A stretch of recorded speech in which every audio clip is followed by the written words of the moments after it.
الحمدللہ الذی ابدع الافلاق والارضین والصلاة والسلام علی من کان نبیا وآدم بین الماء والطین اما بعد فاعوذ باللہ السمیع العلیم من الشیطان اللعین الرجیم بسم اللہ الرحمن الرحیم قال اللہ تبارک و تعالی فی الکلام المجید والفرقان الحمید سبحان الذی اسری بعبدہ لیلا من المسجد الحرام الی المسجد الاقصی الذی بارکنا حولہ لنریہ من آیاتنا صدق اللہ العظیم وبلغنا رسولہ النبی الکریم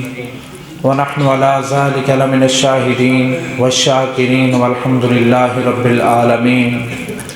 ان اللہ وملائکتہ یصلون علی النبی یا ایہا الذین آمنوا صلوا علیہ وسلموا تسلیما الصلاۃ والسلام علیک یا سیدی یا رسول اللہ وعلی آلک واصحابک یا سیدی یا حبیب اللہ الصلاۃ والسلام علیک یا رحمۃ للعالمین وعلی آلک واصحابک یا محبوب رب العالمین۔ شاعر کہتا ہے کہ سہانی رات تھی اور پرسکون زمانہ تھا، سہانی رات تھی اور پرسکون زمانہ تھا، طلب تھی دید کی معراج تو بہانہ تھا، طلب تھی دید کی معراج تو بہانہ تھا۔ اور قبلہ استاذ المکرم سرائکی میں خطاب ارشاد فرما رہے تھے تو مجھے بیٹھے بٹھائے ہمارے بہت ہی پیارے دوست ہیں، بھائی ہیں، علامہ پیر مظہر شاہ نقیبی صاحب ملتان والے، وہ بہت خوبصورت شاعر بھی ہیں اور بہت خوبصورت خطیب بھی ہیں۔ انہوں نے معراج النبی صلی اللہ علیہ وسلم پہ ایک کلام لکھا، میں چاہتا ہوں میں آپ کے ساتھ شیئر کر دوں، لیکن آپ کی سبحان اللہ کے اندازے کے مطابق۔ وہ لکھتے ہیں کہ جب انہوں نے معراج کا مہینہ پایا نا، 26 رجب المرجب کا دن آیا، رات 27ویں کی آئی، اور انہوں نے جب یہ پڑھا کہ محبوب اور محب نے آپس میں ملاقات کی تھی، اور محبوب اور محب بھی کوئی عام نہیں تھا بلکہ محبوب محب وہ تھا جس نے کائنات کو پیدا کیا ہے، اور محبوب وہ تھا جس کی وجہ سے یہ کائنات بنی ہے۔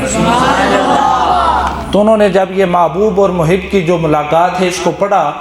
تو ان کی قلم جو ہے وہ حرکت میں آئی اور انہوں نے لکھنا شروع کیا، اور فرماتے ہیں کہ مصطفیٰ معراج کے دولہا بنے ہیں واہ واہ، مصطفیٰ معراج کے دولہا بنے ہیں واہ واہ، شامیان نور کے ہر سو تنے ہیں واہ واہ، مصطفیٰ معراج کے دولہا بنے ہیں واہ واہ، شامیان نور کے ہر سو تنے ہیں واہ واہ، اور میرے آقا کو دنا پر قرب حق ایسے ملا، جلوے دو نوروں کے باہم جا ملے ہیں واہ واہ، جلوے دو نوروں کے باہم جا ملے ہیں واہ واہ، اور فرش والے مصطفیٰ کی شان تکتے رہ گئے، فرش والے مصطفیٰ کی شان تکتے رہ گئے، عرش والے دیکھ کر کہنے لگے ہیں واہ واہ، عرش والے دیکھ کر کہنے لگے ہیں واہ واہ۔ برادران اسلام، پھر آخر میں مقطع لکھتے ہیں کہ تو نے میرا جنبی کا جو بیان مظہر کیا۔ مقطع وہ ہوتا ہے جو کسی بھی نظم، کسی بھی غزل یا کسی بھی منقبت کا آخری شعر ہوتا ہے جس کے اندر شاعر کا نام ہوتا ہے۔ وہ لکھتے ہیں کہ تو نے میرا جنبی کا جو بیان مظہر کیا،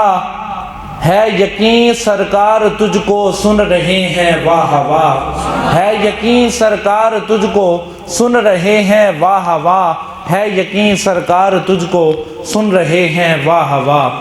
برادران اسلام، آپ نے بڑا پرمغز خطاب سنا۔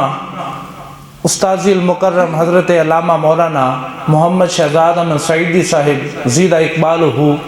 سینئر مدرس دارالعلوم حمدیہ غوثیہ الفری ٹاؤن منڈی بہاؤدین، اور ان کے ہمراہ تشریف فرما ہیں بہت ہی خوبصورت قراء کرام۔ اور یہ بناوٹ نہیں ہے، یہ خوشامد نہیں ہے، بلکہ یہ حقیقت اس لیے ہے کہ اللہ رب العزت کا محبوب فرماتا ہے تم میں سے بہتر وہ ہے جو قرآن خود بھی پڑھتا ہے، دوسروں کو بھی پڑھاتا ہے۔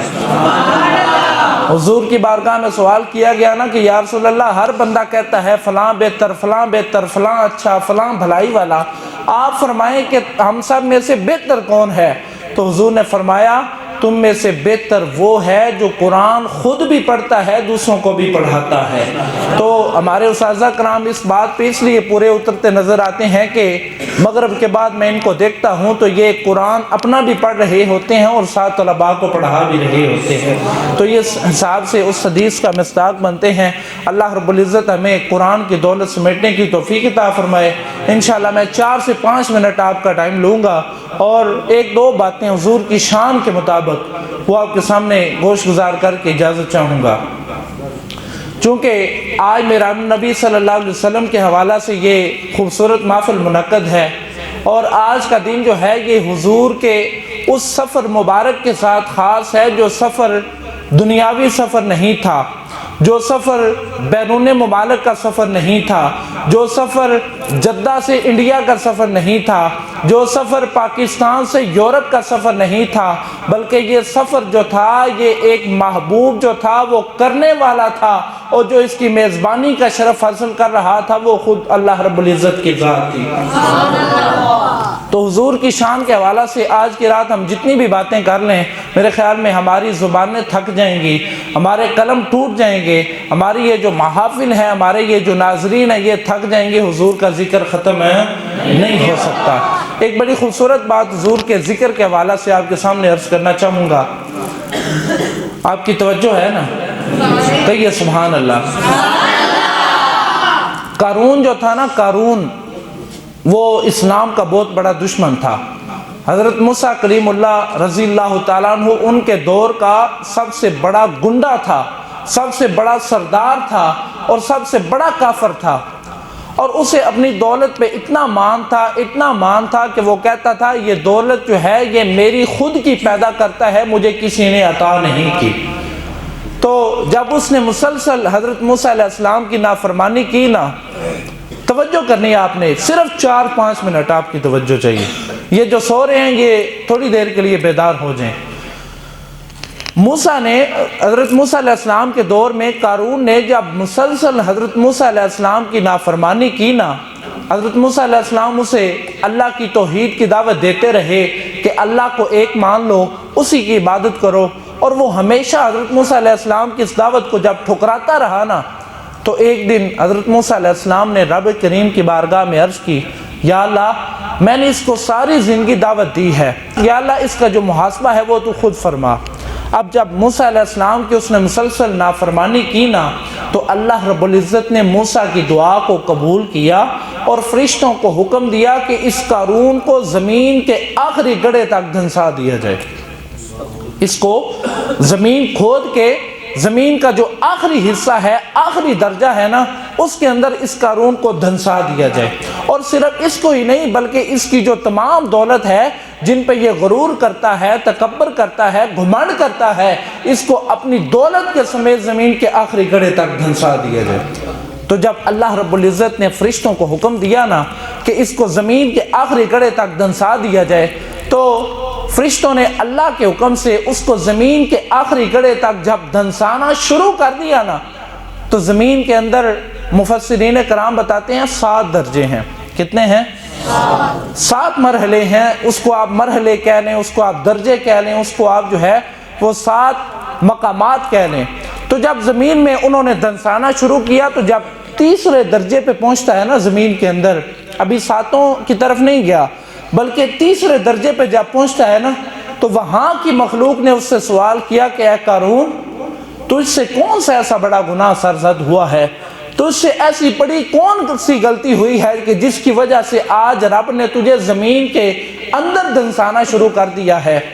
تو جب وہاں کی مخلوق نے اس سے سوال کیا نا کہ تجھ سے کون سا ایسا بڑا گناہ سرزد ہوا ہے کہ اللہ نے تجھے زمین کے آخری گڑھے تک دھنسانا شروع کر دیا ہے، تو اس کا جواب سنیے، وہ کہنے لگا کہ میں نے اللہ کے پیغمبر موسیٰ علیہ السلام کی نافرمانی کی تھی، جس وجہ سے اللہ آج مجھے یہ عذاب دے رہا ہے اور مجھے زمین کے آخری گڑھے تک دھنسا رہا ہے۔ تو جب وہاں کی مخلوق نے سوال کیا اور اس نے آگے سے جب یہ کہا کہ میں نے اللہ کے پیغمبر موسیٰ علیہ السلام کی نافرمانی کی تھی، جس وجہ سے اللہ نے مجھے یہ عذاب دیا ہے۔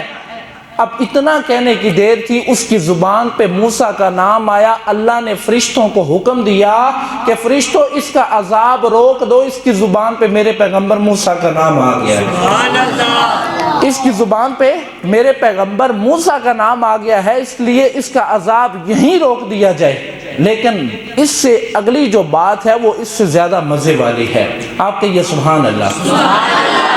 جب مخلوق نے اس سے پوچھا، اس نے آگے سے جواب دیا کہ میں نے اللہ کے پیغمبر موسیٰ کا نام لیا تھا، ان کی نافرمانی کی تھی، اور میں نے ان کی نافرمانی اس قدر کی کہ آج اللہ مجھے یہ عذاب دے رہا ہے۔ تو اللہ نے جب یہ سنا کہ دشمن ہے اگرچہ، اس کی زبان پہ موسیٰ کا نام آ گیا ہے، اس کا عذاب یہیں روک دیا جائے،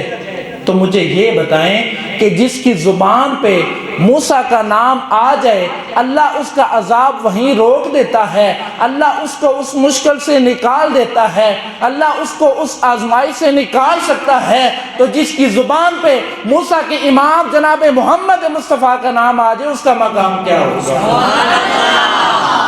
جس کی زبان پہ موسیٰ کا نام آئے، وہ دین کا بھی دشمن ہو، اسلام کا بھی دشمن ہو، اس کو اللہ نام لینے کی وجہ سے اس کا عذاب ختم کر دیتا ہے۔ تو جس کی زبان پہ موسیٰ کے امام جناب محمد مصطفیٰ کا نام آ جائے، اس کا مقام کیا ہوگا؟ اس کا مقام کیا ہوگا؟ برادران اسلام، یہ کہنے والی باتیں نہیں ہیں، یہ عمل کرنے والی باتیں ہیں۔